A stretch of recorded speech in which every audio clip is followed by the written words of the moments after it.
Hello, Honors Chemistry, and welcome to Section 2.10, where we take something that you already know and you already understand, and now we're just going to wrap it up in the context of conversion factors, right? What we've been talking about, I say all year, but it's been a couple weeks.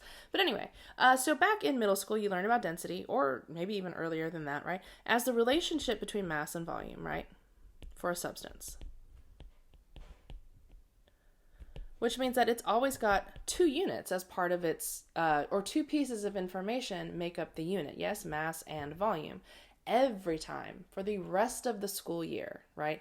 Every time we have a quantity that's represented by two pieces of information or two different measurements, right? It's going to be a conversion factor. And so here we have some different densities, right? The only one you're responsible for memorizing is water. And water's density of liquid water at room temp is 1 gram per centimeter cubed. Note that 1 centimeter cubed is also equal to 1 milliliter, right? So liquids are often represented in milliliters, right? And solids often in centimeters cubed, but they're interchangeable, right? This is something you should tuck away, right? And so what it means, right? So if something is less dense, right? So let's use ethanol, for example, right? So ethanol is 0.789 grams per milliliter, right? What that also means is 0.789 grams are equal to 1 milliliter. Oh my gosh, conversion factor, right? Versus water is 1.0 grams equal to 1 milliliter, right? So what that means is that water has more mass per 1 unit of volume, yes? Water has more mass per unit of volume. If any substance has more mass per unit of volume, what does that mean about it at the microscopic level? Right. There are more particles per unit of volume. Yes, more atoms per unit of volume, right? That's what it means to have more mass, right? Another way we can look at that, right, is that the particles are closer together, right? That's what that means, right? Those go hand in hand, right? If we say there are more atoms per unit of volume, that means there is less empty space between those atoms in a given unit of volume. And note, density is not about heavy versus light. Heavy is about mass, and mass is a singular piece of information, right? If I have more ethanol versus less ethanol, yeah, one sample's heavier than the other, right?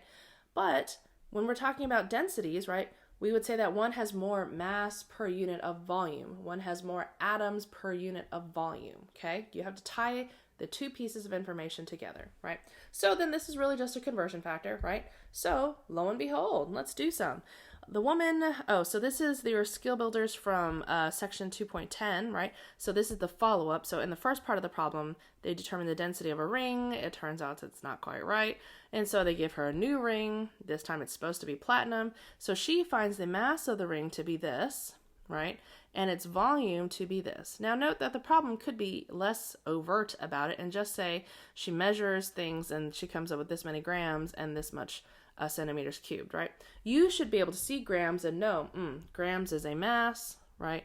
Centimeters cubed is a volume. And then if I want to know if this ring is genuine, I just need to do density, right? Density is mass over volume, right? Now, here it's important, right, that we don't get lost in everything we've been doing to date, right? This problem is easy enough that you could have solved this back in the 8th grade, right? Take your mass, 9.67 grams, put it over the volume, 0.452 centimeters cubed, and then we will get some number of grams per centimeter cubed. Yes? Let's do that really quickly. And we get 21 point, we're rounding this to 3 sig figs, so 21.4 grams per centimeters cubed, which indeed does make this platinum, right? So yes, it is platinum, right? But if we, think too hard, we might try to turn this into some kind of weird conversion, right? Where we might try to do some kind of converting between this and between that, but that's not what the question's asking us for, right? This is why that whole problem-solving method that the book teaches you, right, shows us that we should figure out what our given and our goal is. So here we actually have two pieces of information, but our goal is asking us to put those two pieces of information together, right? So it's really important that we pay attention and just do what we're being asked to do. Don't make the problem harder than it is, and don't throw away all the amazing science and math knowledge already tucked inside your guys' brains. All right, next up. A drop of acetone has a mass of this and a density of this. What is its volume in cubic centimeters? So volume is the goal, right? So I would know to know the volume in centimeters cubed, right? And here I have two pieces of information given, and then you might be confused. Oh, I don't know which one's my given. It's this one, right? And I know that because this is actually a what? Correct. That's a conversion factor. Yes, 0.788 grams is equal to 1 centimeter cubed. That's a conversion. We're going to use that to get between mass and volume. Yes, because density is the relationship between mass and volume. So it converts between mass and volume. Lo and behold, I have a mass, and I'd like to get to a volume.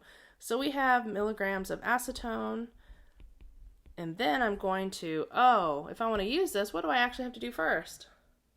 Oh my gosh, that's right. We've got to get from milligrams to grams. So if we think about milligrams and grams, which of these is the bigger unit, right? Grams, this is 10 to the third, right? So 10 to the third milligrams is equal to 1 gram of acetone. And then we'll go ahead and do the next step where we'll tie that in, right? So 0.788 grams of acetone for every 1 centimeter cubed of acetone. And then those cancel. I have centimeters cubed of acetone, and then the only thing is to make sure I do the math correctly. So again, multiply across the numerators, divide by the product of my denominators, 0.044416 centimeters cubed. And again, we're going to go back to our given, which is 2 sig figs. So 0.044 centimeters cubed is the volume of my drop of acetone. And you're like, oh, that's so small. But then we're really talking about 35 milligrams, which is also so small. So it makes sense. Okay. A steel cylinder has a volume of this and a density of this. What is its mass in kilograms? So I'm looking for some number of kilograms. This is my given, and this is my conversion factor. And note that both of these times I have taken a moment and rewritten the density as its two pieces of information, right? 9 times out of 10, when you see it written like this, you know what to do with it, right? Oh, it's a conversion. I put each piece where it needs to go to make sure the right thing cancels, right? For whatever reason, when we look at it like this, we're less likely to recognize that, okay? Because it's not split into its two pieces. We don't know what to do. We put the number in the wrong place, right? So help yourself and take 2 seconds and rewrite it as a conversion factor, okay? So 246 centimeters cubed, and then I would like to get to mass, so I will use my 1 centimeter cubed, 7.93 grams. And then now, if I want to get to kilograms, that's right. 10 to the third grams is equal to 1 kilogram. That cancels also. Kilograms are all that's left. And then I just need to do the math correctly, and then I would be done. So let's go ahead and do that. And then I am going to round it to the right number of sig figs. Well, that says 1.95. All right. And we've done our conversion. Okay. So don't forget, some problems are really simple like this one, where all it's asking you to do is mass over volume. Sometimes we are being asked to use density as a conversion factor. Every time you're given a density, please take 1 minute, not even 1 minute, and rewrite that density as a conversion factor so that way you are more likely to do it correctly. All right. Thank you for listening. Be good. I will see you in the next one for the last couple skill builders. All right. Be good. Bye.